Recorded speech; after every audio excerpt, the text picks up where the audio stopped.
Today, I'm going to talk about height and how it can have an impact on a young man's growth.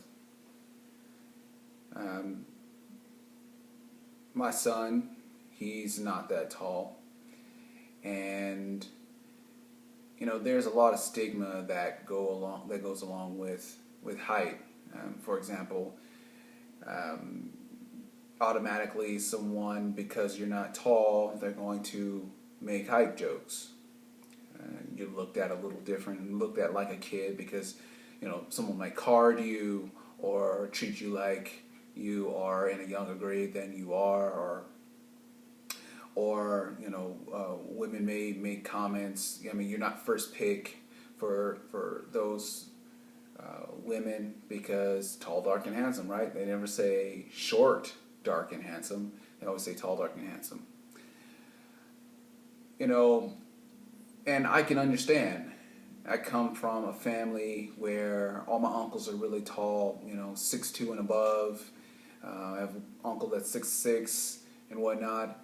And then I came along as the firstborn cousin or nephew in the family, and I'm 5'10", and I thought that I was going to be tall like them, because I was playing basketball and I was doing all those things. But to be the shortest one in the family, shortest male in the family, that had a little stigma to it. I'm the young one, the little one, I guess.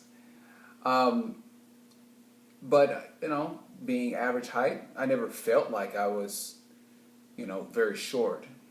Um, but in watching my son grow up and listening to other people and how they interact with people because of their height and whatnot, especially males. I'm always talking about confidence and esteem, building that up in your kids. I don't know how tall my son's going to be. I mean, he could end up being 6'4", 6'5", whatever, or he could end up being 5'3", But the most important thing is to help him to be okay with himself regardless of whatever height he is going to be.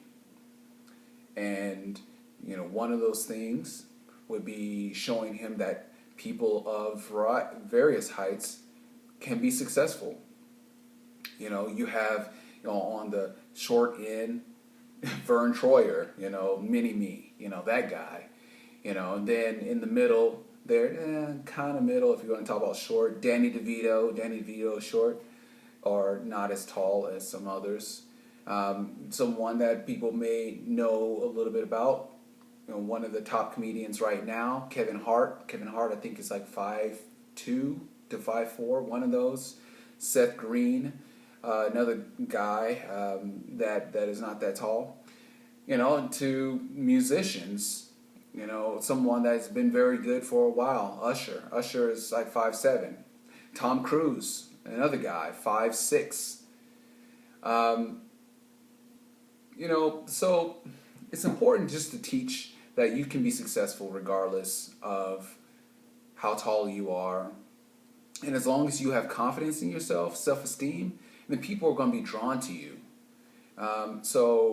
Another thing that you can do is you can help your child understand fashion, understand how to take care of their body. So they work with what they have. Obviously, the shorter that you are, the less opportunities you have for a misstep.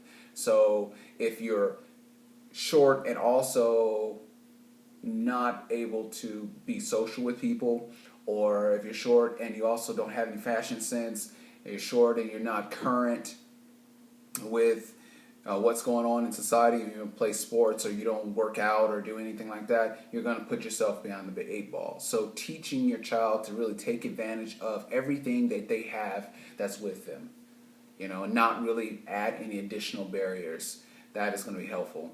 So, again, just as a small recap, let your child know that regardless of how tall you are, you can still be successful. Give them examples of people that have been successful, not just from an intellectual standpoint, but in pop culture. So movie stars, musicians, artists, and people like that, because those are those are seen as popular people. Maybe even athletes that are short. Muggsy Bogues, one of the shortest basketball players that we had, that was really really popular. I remember him as a kid, playing for the Charlotte Bobcats. He was, I think, like 5'5" or something like that, and he was an NBA player, 5'5" NBA player.